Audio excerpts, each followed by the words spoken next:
Welcome to episode 3 of Ask Matthew Anything.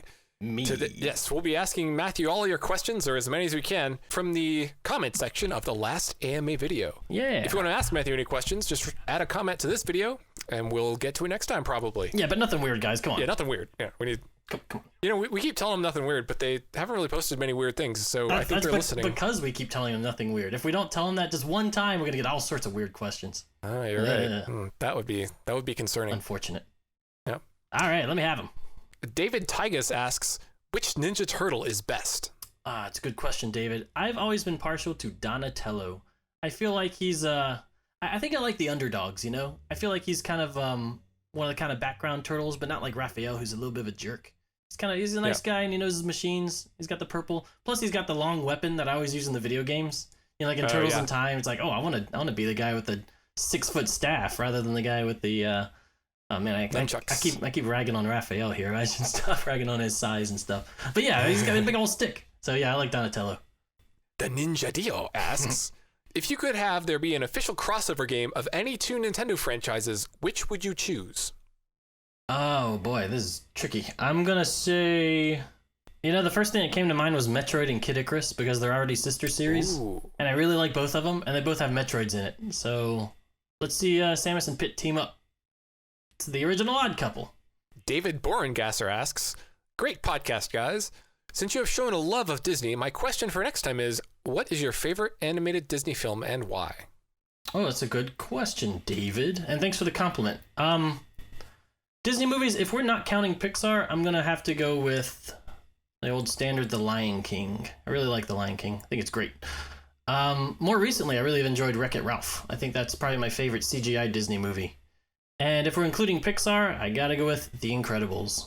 Giga Purple Cheeseman asks, so you touched on this a little in the video, but how is working with Unity for game design? Would you recommend it to a beginner or anyone who is seriously looking to make games? I would. I'm not actually a programmer, so a lot of it was still, Greek to me. But from what I could tell when I looked over at what my brother was working on, it seems pretty intuitive, especially for a programming, coding program. It's not just a bunch of lines of code. You also can just put in objects into a scene and then move them around and kind of place them where you want. A little bit like Mario Maker, if not 100 times more complex. But still, I would definitely recommend Unity. It's compatible with a lot of different systems, and it seems fairly easy to use. I'm pretty sure there's a lot of versions of it that are free and legal and everything. You can actually download Unity for free. So yeah, they've got like free. A pro version, but you don't have to have that. Christopher Wong asks, why not do the sideways 3DS thing? Oh, for Tadpole Treble? Yeah. I don't know if it's really conducive to that sort of game. I think there'd be a big gap in the middle of the screen, which would be a little rough. It's a very horizontal game, so having it vertical but across 2 screens, I feel like you get blindsided by notes and stuff as you traverse up and down the staff. Panheim asks, how do you find the new Paper Mario, Matthew and Chris? Then he says, I've started a Let's Play with incredible skepticism, but actually, I am very pleasantly surprised. It's really fun. Well, I actually haven't gotten the chance to play it, but Chris has, and I think you'll enjoy our upcoming podcast, where Chris talks about his feelings on Paper Mario Color Splash. Yeah, click here. I'll put an annotation so you can click here to link to that video, where I discuss my thoughts on the game. I only played half of the game, but it was enough for what I discussed there, I believe. That poor guy. Yeah. I know that I'm going to end up crushing your... Spirit? Your spirit, yes. Yeah, spirit. That's the word. I can't help it. I mean, I'm kind of a ruiner of fun. You're the paper shredder. Yeah, I'm the paper shredder. Yeah, sorry. Olive Guy asks, oh, have you guys made any Super Mario Maker courses? I'd love to try them out. I have. I've made several last year when it was, when it was the first few months of release. I'm trying to remember if you can search by user. I should be under either Bun or BITF-Matthew. And I've made about 10 courses. One of them is actually called Tadpole Treble featuring Mario, which I'm really proud of because it uses the Tadpole Treble gameplay, and I synced it up with the water level in Mario that auto-scrolls. But yeah, maybe I should actually go grab one of those codes that we could put into this video so you can pull it up easily. Taze Studios asks, I live in Louisiana and was unaffected by the flooding and was wondering if you did. If you were affected by the flooding. Well, thanks for your concern. Actually, we were lucky we were in kind of a higher area of Taranto. We had evacuated for a few days, but unfortunately several family members did get flooded. My brother's new house got flooded. Several aunts and uncles were flooded. My grandparents were. So we've still been busy. You know, we've been taking out mushy sheetrock, putting in the nice stuff, and generally breaking down houses and stuff for relatives. So yeah, it was a heck of a flood. But I'm glad everything worked out for you over there too. Caped Mario 64 asks, if any other indie developers approached you and asked to put Baton in their indie game as a cameo playable character, would you let them? I guess it would kind of depend on the team and the game. Like if they're making something really nasty or something, I wouldn't want to. But I think by and large, yeah, I think that'd be cool. In fact, Baton is actually going to make an appearance in Nefarious, which is coming out soon. That I had done the music for. So yeah, I'm definitely open to cameos. Aquabat asks, tell me everything about Ella 94. Were there some, is that how you pronounce it? ELE 94, yeah. Okay, ELE 94. What were some early concepts? How did you come up with the different phases? Why did you make it the final boss? Any inspirations? I assumed you looked to GLaDOS, but maybe I'm wrong. What was going through your head when you decided that the only way to defeat it was something the player never did or considered at all before? This is mostly aimed at the third phase, but also the first phase too, because that was pretty wacky. Also, is ELE 94 meant to be a feminine AI program? Another refrain uses yes ma'am, but you know, you voiced it, so I was a bit confused. It sounded like this commenter was a little frustrated with the final battle. So spoilers for Tadpole Treble, by the way, you may want to skip ahead to this time. Boop. If you haven't beaten the game. ELE 94, also known as Elegy, or Electric Lead Engineer 94, is basically a co-pilot, autopilot gone rogue. You're essentially finding these remains of a crashed plane, and the robot inside has pretty much flipped out. The GLaDOS thing, actually, I was kind of conscious of while designing it, because originally it was supposed to be kind of based off HAL. Throughout the game, you're dealing with nature and all natural environments and enemies and stuff, so we thought it'd be cool to have the final boss be something completely opposite of that. Man-made, robot, and, you know, when I thought of, like, a robot that's evil, I thought of HAL. Unfortunately, I actually didn't want to make it too GLaDOS-y, because I didn't want people thinking it was, like, me just trying to jump on the portal train, you know? But at the end of the day, I guess they're both singing robots that try to kill you, so... But so is HAL, to be fair. HAL sings Daisy. As for the gender, we could never really decide on that. I think we called Elegy both things. He and her. He and she. Sorry. I know pronouns. But by and large, that was actually affected by Little Shop of Horrors, which inspired the final phase with the song and everything. Audrey, too, was technically a girl, but had a sort of male voice. You know, ow, Zemo, feed me! You know? So we were pretty much channeling that. And the yes ma'am is actually directed to Baton. Elegy is saying yes ma'am to Baton and no ma'am to Baton. You know, Baton is a girl. What else can I reveal about Elegy? There are a few lines in there that mention, I think Monty, who is the pilot of the plane. Something went horribly wrong with Monty, and that's what happened. It had crashed into Opus Islands, you know, Glissando Bay. There's actually a pretty good amount of backstory my brother and I sort of figured out with this character in this scenario, but I don't know actually how much of it we want public because I'll just leave it like that. But yeah, and in a way we kind of thought, wouldn't it be cool if there weren't really any humans left in this world of Tadpole Treble? You don't really know that, but maybe that's the situation. For instance, maybe something happened with the pilot. I don't know. So I guess that's about all I'm gonna say on Elegy. Oh, also the combat. I guess we're trying to figure out how a little tadpole could beat a big old robot, and decided we'll have weak points and things. But yeah, it became more difficult than I initially anticipated. So sorry about that if it gave you trouble. Expand Dong asked... Whoa, what? I'm sorry, go on. Maybe I should just No, it's call fine. him. It's fine. Just call him. Call him like you see him, Chris. Okay. Here's a good question. Ever since my school band started playing Christmas songs, is it a bad thing that I can only hear your Christmas songs from Ball in the Family while playing them? No, I don't think that's a bad thing. I think I'm kind of a bad person for putting that in your mind now and corrupting Christmas songs for you forever. But I'm glad they're still in your head, and yeah, I hope to. I actually have an idea for another song at some point, but I don't know. Not this year. Not this year. No, not this year.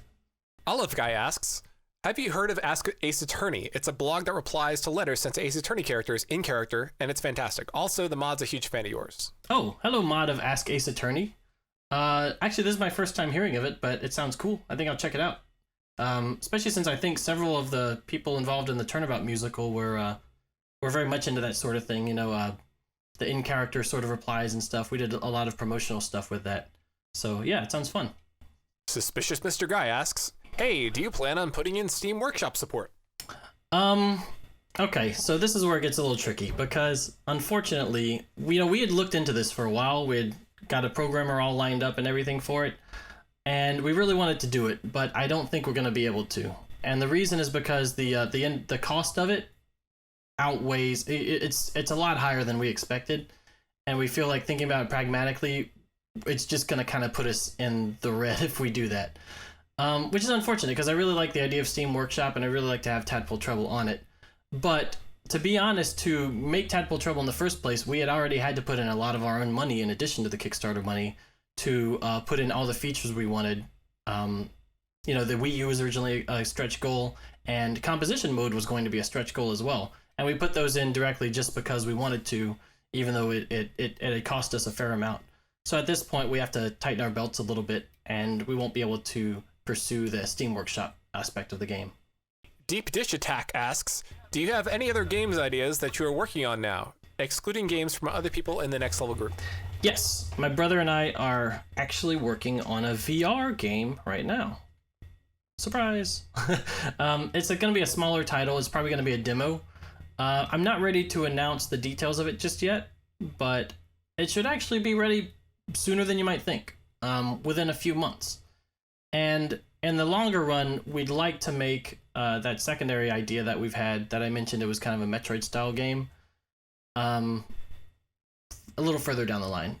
But we're not quite ready to officially announce stuff yet regarding that. Paper Mario pops my peas.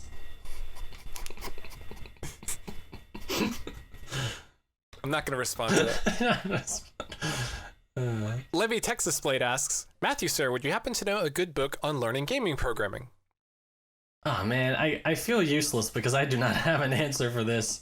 So I'll take this one. I would recommend using Unity. And if you learn Unity, then you're basically either learning C# or Java. Java's probably the easier one to learn, but C# is probably a little more powerful. I found a book that I really like called Unity in Action by Joseph Hawking. I think that's probably a good one to get started with. It's focused on Unity. It's not really a programming book. It's more of a Unity book, but it's got, programming in it because you're doing programming, obviously. In terms of a more raw programming book, there's Microsoft has a Visual C# series. It's pretty good. It's not really gaming focused, but depending if you want to just go right into Unity and make games, I'd probably recommend a book more focused on Unity. But if you want to go hardcore programming, then that's probably a little more intimidating, at least from my perspective. But there's other options out there for you too. Oh, there it is. Person McPerson asked, do you listen to high quality rips? Maybe. Yes. Yes, person. I mean, yes, we do. I like, is that separate from the usual official gaming soundtracks? I don't know. I think it's a joke. Oh, okay. It's a meme or something. I don't know. I'm totally not cool anymore. I used to make the memes, that whole HDF thing. That was me. The Waluigi time. Yeah. I used to be king of the memes. There's such a memes. Well, I like video game music and I like things that are high quality, so maybe. All right, that's a good answer right there. Christopher Wong also asked, can you 100% Tadpole Treble without any repeating of levels? Oh, I like this question because it's all about efficiency, and I like efficiency. Especially when we were playing through the game for the 20th time checking for bugs? The answer is you cannot, because you have to get S ranks and F ranks. Now, if you keep that in mind, I think you can beat the game playing every level twice, plus Concerto mode, and with the exception of Snowfall Lake, I believe, where the challenge fly is you can't get any food, and some of the symbols will send you in the path with food. So you have to beat Snowfall Lake 3 times. I think you have to beat all the other levels twice. And I think that's the bare minimum to 100% it. Do perfect runs, and then do F rank runs, and then get the challenge fly from Snowfall Lake, and then do Concerto mode. And I think that's it. You could probably hammer it out in a few hours if you're super good. It'll make Etude very happy. This person's name is Ciel Aluch. Ooh. You've stated a few times that you stopped producing Brawl in the Family, but you have released some April Fool's comics. Would you release fan work submitted to you on the site as a sort of Brawl in the Family reunion? I like the fan works a lot. I like seeing people still remember the comic and everything. As for the site itself, I guess it gets a little tricky.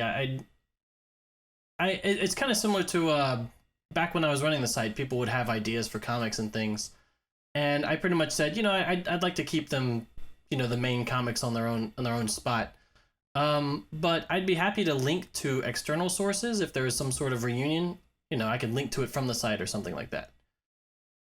I think running other fan work comics might be a little confusing, like on the site itself. Lego Luigi 26 asks, any tips for an aspiring game designer? I'm making a game of my own. It's planned to be a platform RPG hybrid like the 2D sections in the Mario and Luigi RPGs.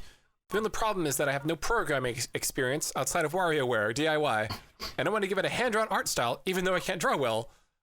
Also, I'm currently in school, so I won't be able to hire anyone. But I do have a metric frickload of design sketches of the game and the 2 potential sequels. Well, I think the advice I would give to you said you were in school. I'm not sure if you meant high school or college or what, but I would advise you to keep working on the concepts of that game and to finish, getting your degree and everything.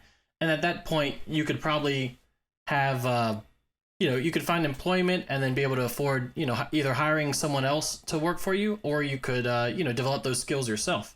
There's really kind of a lot of options open. What I did, for instance, was, I had my regular job and I would work on Brawl in the Family on the side, while I was teaching for a while.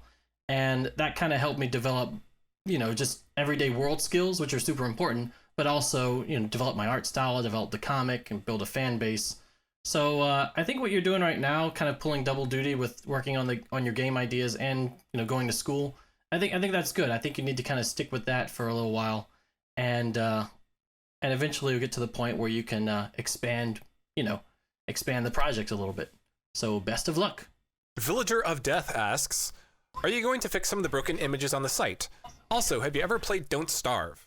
Well, for the first one, a few weeks ago, I fixed a bunch of them. If you notice any more, just send an email to 58hens@brawlinthefamily.com. Yeah. And then I'll be able to address them. But I'm still working on a few extra things on the site, so just keep your eyes peeled. Hopefully the next month or so, I'll be able to fix it up a little nicer.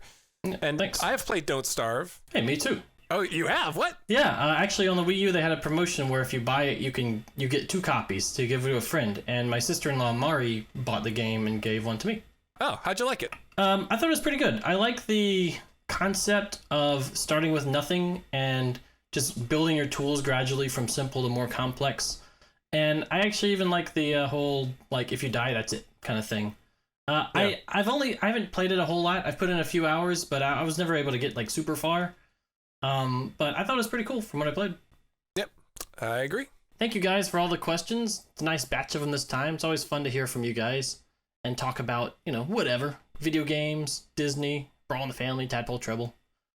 If you have any other further questions, or if you're listening to this for the first time and would like to drop me a question, feel free to leave a comment for me. Down in the comment box. Down there. And don't forget to like us on Facebook. We don't stop doing that. We don't have a Facebook. I'm actually quitting Facebook on January 1st. That's my New Year's resolution. Oh, good. So you only have a little bit of time to like me on Facebook. And then that's it. Stop it. We don't have a Facebook. Yeah. But what we do have is a YouTube channel. Sorry. If you like it, you'd like the video and subscribe to the channel if you like us. That just helps us get an idea that, you know, people actually like what we're doing. So that's good. Yep. All right. Well, thanks everybody, and have a good one.